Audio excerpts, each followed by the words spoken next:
Figure emblématique de la contestation qui a émaillé ces derniers mois le Mali, l'imam Mahamoud Dicko, dans un entretien exclusif, est revenu sur ses motivations.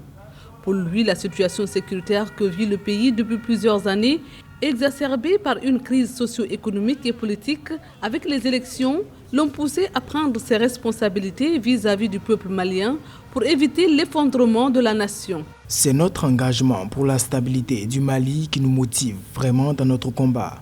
Le régime a échoué dans la gouvernance du pays et il fallait qu'on assume nos responsabilités en tant que société civile et qu'on puisse prioriser l'intérêt national supérieur. La stabilité n'est pas une illusion, c'est une réalité quotidienne, reflet d'une qualité d'État. Revenant sur la transition en cours dans son pays, l'imam Mahamoud Dicko, à travers le M5 RFP, coalition de l'opposition, affirme avoir pris acte de la déclaration faite le 19 août 2020 par le Comité national pour le salut du peuple, qui, selon lui, a mis en avant l'engagement d'ouvrir une transition politique civile. L'imam Mahamoud Dicko est tout à fait conscient de cette vérité qui dit que le pouvoir use, le pouvoir affaibli et le pouvoir terni sont détenteurs. Et Mahamoud Dicko veut toujours être considéré comme l'autorité morale, comme étant la personnalité refuge vers laquelle les hommes politiques pourront s'adresser en cas de conflit, en cas de difficulté.